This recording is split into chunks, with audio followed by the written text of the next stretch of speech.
হ্যাঁ জ্যোতি, তুই কি কিছু জানিস? আমি তো রান্না বান্নার কোনো আওয়াজ শুনতে পাচ্ছি না রে। কিছু জানিস তো বল না বাবা। না বাবা, আমি কিছু জানি না। আর জানলেই বা আমি কিছু বলবো না বাবা। বললেই তো আমি খারাপ হয়ে যাব না রে।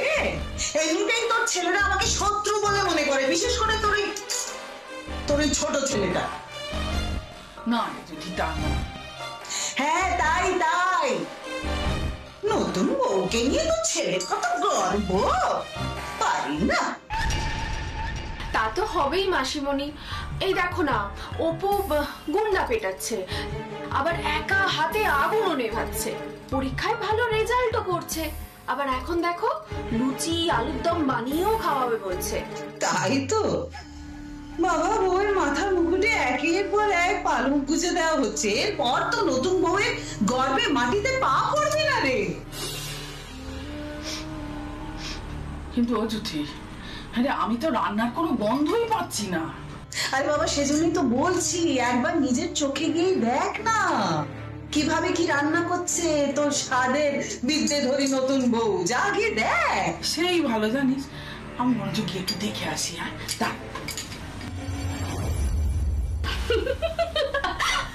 সত্যি মাসিমণি, তুমি না পারো বটে।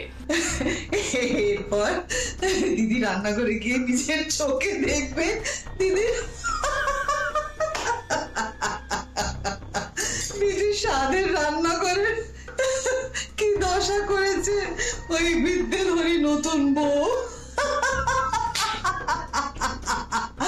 অপরাধুনি। মা এবারে বুঝতে পারবে অপু কত বড় রাঁধুনি। আমার মন কি বলছে জানো মাসিমণি, আজকে এ বাড়িতে অপুর শেষ দিন।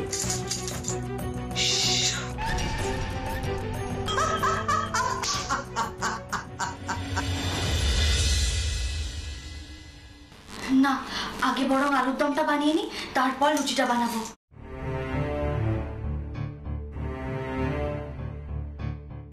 কি আলু সেদ্ধ করা হলো? আন্টি মান, আপনি? হ্যাঁ আমি। আপনি কোনো চিন্তা করবেন না আন্টি মান, আপনি দেখুন না, আমি আলুর দমটা আগে বানিয়ে তারপরে লুচিটা বানিয়ে ফেলবো। এই দেখুন, ময়দাও মেখে রেখেছি। ও, তা এই ময়দা দিয়ে তুমি লুচি বানাবে?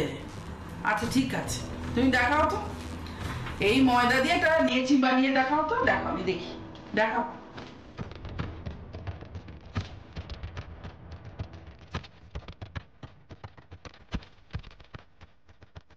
কই লিচি হচ্ছে? বানাতে পারছো? হ্যাঁ, আমি ভেবেছিলাম আগে আলুর দমটা বানিয়ে নেব। বাহ, খুব ভালো কথা। তাহলে বানাও, আমি আলুর দমটাই বানাও। চল।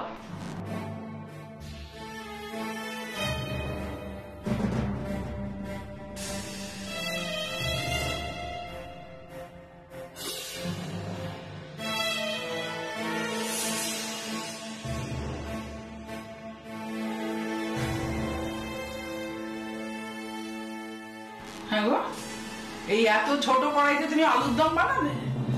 তোমার কি কোনো আন্দাজই নেই? হ্যাঁ,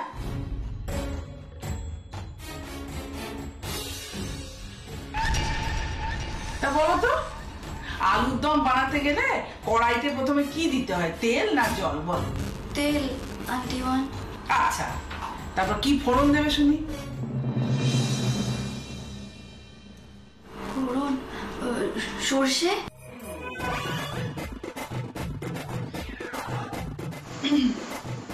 বাহ, আলুর দমে তুমি সর্ষে ফোড়ন দেবে?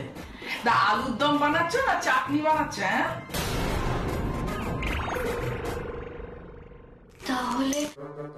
তাহলে কি রাঁধুনি ফোড়ন দেব? এক কাজ করো, তোমাকে আলুর দম বানাতে হবে না, তুমি সুস্থ বানো। কিচ্ছু তো পারো না তুমি। হ্যাঁ,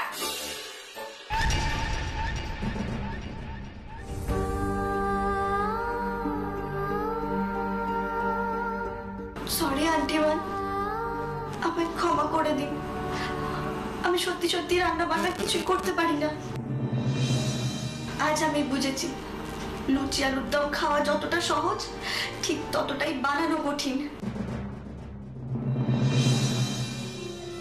এবার হেভি ঝাড় খাবে এই অপু। আমার এত বড় দায়িত্ব নেওয়াটা উচিত হয়নি আন্টিমান। আমি তো পারলাম না।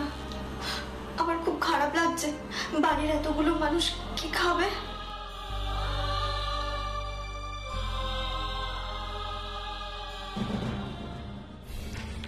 মা ঠিক এবারে অপুকে ঘাড় ধাক্কা দিয়ে বাড়ি থেকে বের করে দেবে। আমি ভেবেছিলাম আমি যেমন বাংলায় বড় বড় কবিতা মুখস্থ করতে পারি, ইংরেজিতে বড় বড় প্যারাগ্রাফ অনায়াসে লিখে ফেলতে পারি, সেরকমই লুচি আলুর দমটাও বানিয়ে ফেলতে পারবো।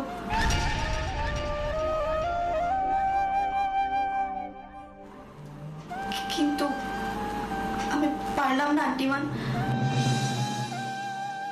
জানেন তো আন্টিমান, আমি আজ পর্যন্ত জীবনে কোনোদিনও কোনো পরীক্ষায় ফেল করিনি, কিন্তু আজ এই রান্নাঘরের পরীক্ষায় ফেল করে গেলাম।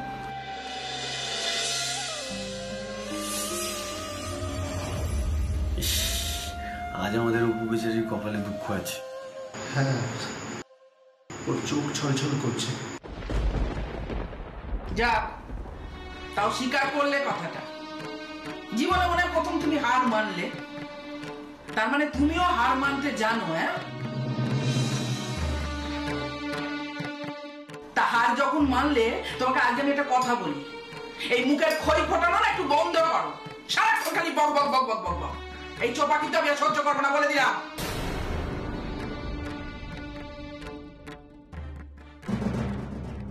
আরে বলছিস কি রে দিদি, আজকে পর আর সহ্য করবি না সেটা বলে দে। ওই মেয়েটাকে আজই ঘাড় ধাক্কা দিয়ে বের করে দে বাড়ি থেকে। দেখুন মা, কতগুলো খাবার বানিয়েছে, মানে বানানোর চেষ্টা করছে। আচ্ছা বলুন তো, এই কজন লোকের জন্য এত আয়োজন কেউ করে? দেখে তো মনে হচ্ছে যে রাবণের গোষ্ঠীর জন্য আয়োজন করছে। আচ্ছা অপু, তোমার কি কোনো আন্দাজই নেই? হ্যাঁ, ঠিক আছে তুমি না রান্না করতে পারলে না, এটা আমি বুঝলাম, কিন্তু আন্দাজটা পর্যন্ত নেই। হ্যাঁ, এখন আমি বুঝতে পারছি তোমার মা তোমাকে নিয়ে কি জ্বালা সহ্য করেছে, এবার আমি বুঝতে পারছি। তোমার মা যে তোমাদের দুই বোনকে কোনো কাজ শেখাননি তা তো নয়। এই তো সেজে বৌমা, সেজে বৌমা তো সুন্দর ঘর কন্যার কাজ শিখেছে, রান্না বান্নার কাজ শিখেছে, তাহলে তুমি শেখনি কেন? আসলে না তোমার নিজেরই শেখার কোনো ইচ্ছে ছিল না, বুঝেছ? সেটা আজকে আমি হাড়ে হাড়ে টের পাচ্ছি। হ্যাঁ,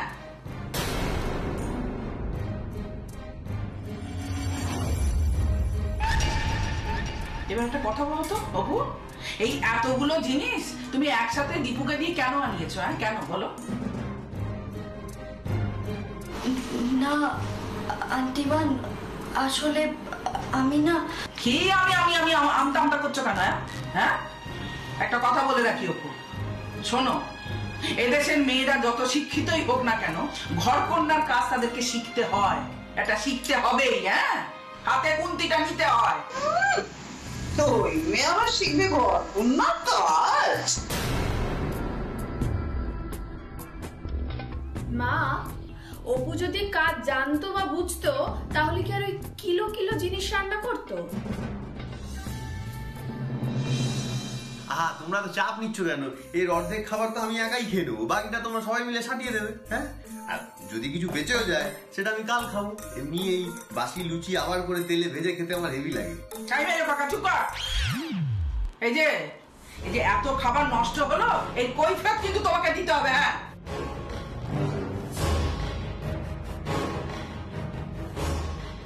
সরি আন্টিমান, আমার এত খাবার নষ্ট করার কোনো ইচ্ছে ছিল না। আমি আসলে বাড়ির লোকেদের সাথে সাথে রাস্তার দিন দুঃখী মানুষদেরও খাওয়াতে চেয়েছিলাম।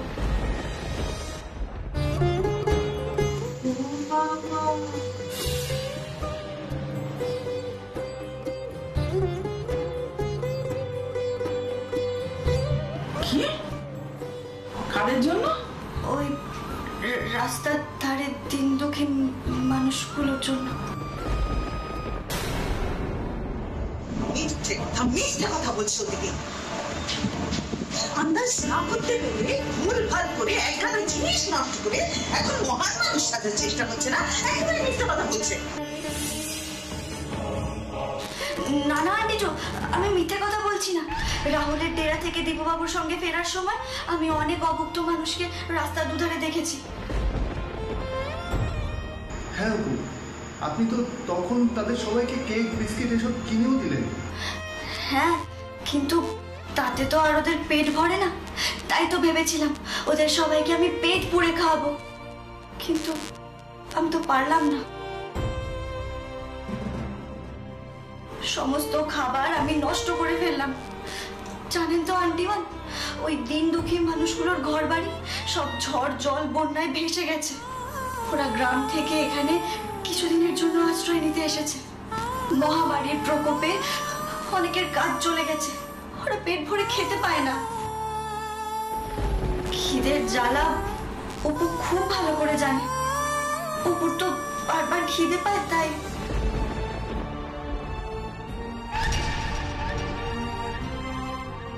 আমি ভাবছি আপনি এত জিনিস আমাকে দিয়ে কেন আনাবেন।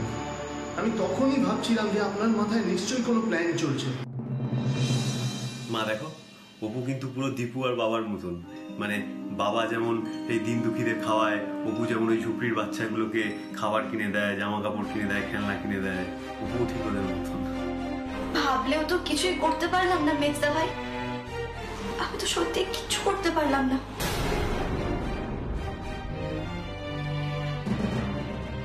এই যে চালাক মেয়ে, দেখো এই কুমিরের কান্না কেঁদে না মায়ের মন গলানোর চেষ্টা করবে না একদম।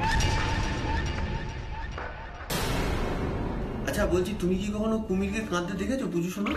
মানে না, আমরা সেই একবার যে সুন্দরবনে গেছিলাম তখন তো এই কুমির রোদ পোহাচ্ছিল, মানে কাঁদছিল তো না। কুমির কাঁদলে কি চোখের জল ওই নদীর জলের সাথে মিশে যায়? চুপ করবে তুমি? একে এই মেয়ে মিথ্যে কান্নার নাটক করছে। না দিচ্ছা, অপু সত্যি সত্যি কাঁদছে গো। এখন আর কেঁদে কি করবি বল? তখন কে বলেছিল হামহরিয়া হয়ে দায়িত্ব নিতে? তখন তো সবার সামনে সত্যিটা বলে দিতেই পারতিস যে তুই পারবি না। এখন কি হবে বলতো? আন্টিমান, আমি ভুল করে ফেলেছি, কিন্তু আজ আমি আপনাকে কথা দিচ্ছি এই অপু একদিন ঠিক রান্না বান্না করা শিখে নেবে আর লুচি আলু দমও বানাতে পারবে। কেন অন্যদিন কেন, আজকে নয় কেন? তোমাকে আজকেই এই রান্নাগুলো শিখতে হবে।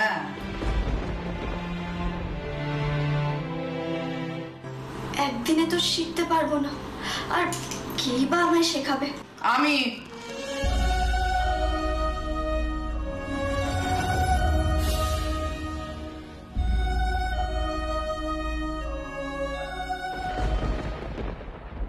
কি বলছিস কি তুই দিদি? এক্ষুনি ওর বাবাকে ফোন কর, ফোন করে বল এই মেয়েকে, অকর্মণ্য মেয়েকে এক্ষুনি এখান থেকে নিয়ে যেতে। কোনো কাজে তো শেখায়নি ওকে। শেখায়নি না, শেখাতে পারেনি। তার যদি না শেখানোর ইচ্ছে থাকতো তাহলে বড় মেয়েকে কি করে শেখানো? সে তো সব পারে। আসলে এই ছোট মেয়েকে না শেখাতে পেরে উনি একদম হাল ছেড়ে দিয়েছিলেন। কিন্তু আমি তো হাল ছাড়ার পাত্রী নই। আমি ওকে শেখাবো তবে ছাড়বো, এই বলে দিলাম।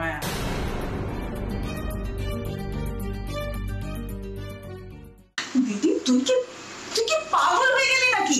এখনো হয়নি, তবে হব, এবার হব। এই এতগুলো খাবার যদি নষ্ট হয় না তাহলে আমি পাগল হয়ে যাব। যে দেশের কোটি কোটি মানুষ খেতে পাচ্ছে না সে দেশে এতগুলো খাবার জলে ফেলা যাবে, এটা আমি সহ্যই করতে পারবো না।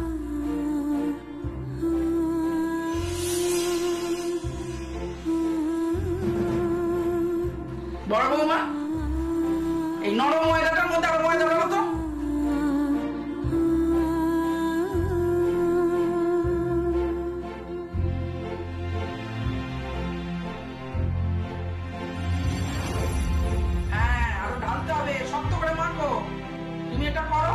আমি আলুর দমটা বানাচ্ছি। মা মা বলছি আমিও কিছু করি না, আমি একটু সাহায্য করি। কোনো দরকার নেই। আর এই যে মেয়ে, বলুন আন্টিমা। আমি কিভাবে আলুর দমটা বানাচ্ছি সেটা মন দিয়ে দেখো। খুব তো পাতার পর পাতা পরে বড় বড় পাস দিয়েছো, খুব তো মুখস্থ বিদ্যা আছে তোমার। এবার দেখবো এই রান্নাটা তুমি কেমন করে মুখস্থ করে ঠিক করে মনে রাখতে পারো। আচ্ছা আচ্ছা আন্টিমান।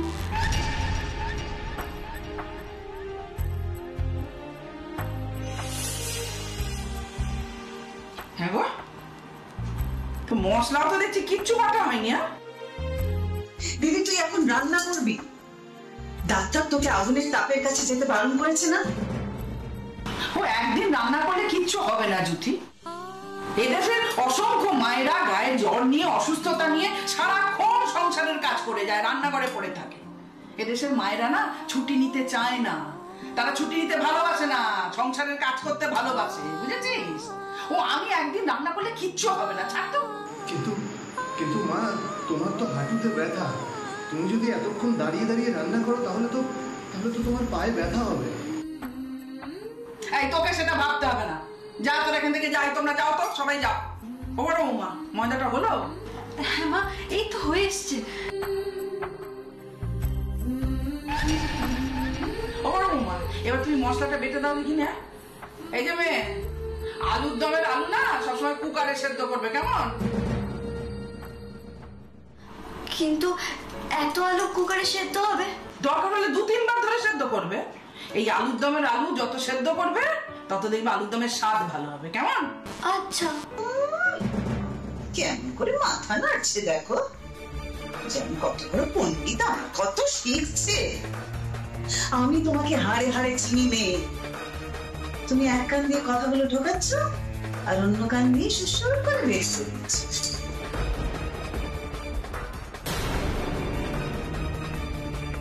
মাসিমণি, তুমি কেন এরকম ভাবে বলছো বলো তো? অপুকে কাজটা শিখতে দাও না মন দিয়ে। তোমরা যাও না বাবু, তোমাদেরকে তো যেতে বললাম, জায়গাটা খালি করো। এই বড় বৌমার ওই মেয়ে থাকবে এখানে।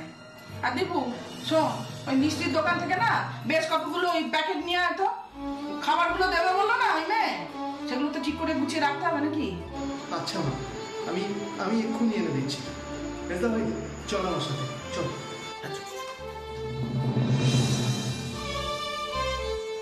মা কিন্তু তোমরা যাও না বাবু।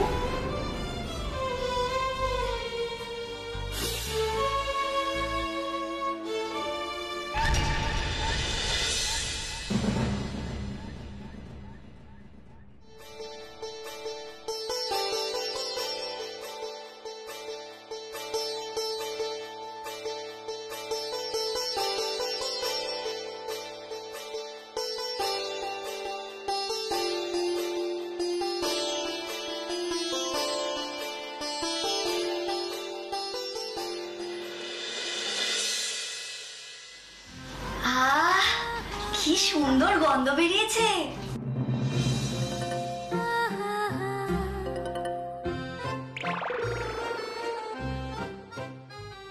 চুপ করে কাজ শেখো।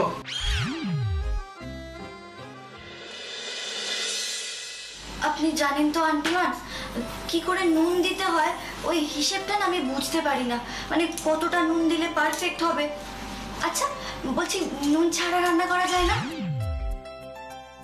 তাতে তো আলু নিয়ে হবে খেতে। না মানে খাওয়ার সময় সবাই নুন মিশিয়ে খাবে, অল্প করে নুন দেবে আর খাবে, অল্প করে নুন দেবে আর খাবে।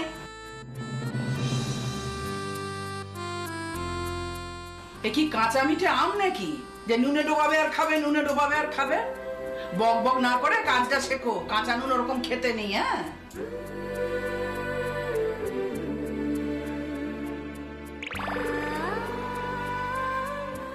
বলছিলাম কি, আমি না ঠিক একদিন আপনাকে রান্না করে খাওয়াবো। অত আশা আমি করি না। উনি রান্না করবেন, আমি খাবো। উনি যাবে রান্না করবেন, আমি তবে ওপরে চলে যাবো সবকে। খবরদার আন্টিমান, এরকম বাজে বাজে কথা আপনি আর কোনোদিনও মুখে আনবেন না।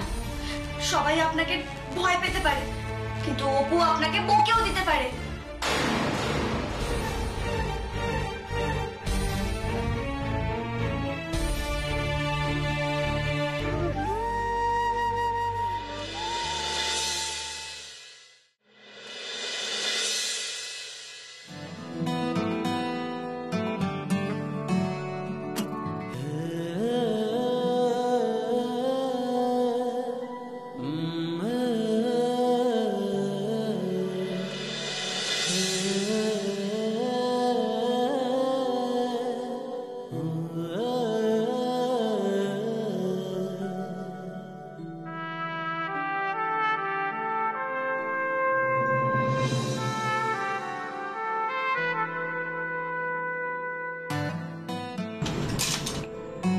দীপু বাবু, আপনি ঘরে কখন এলেন?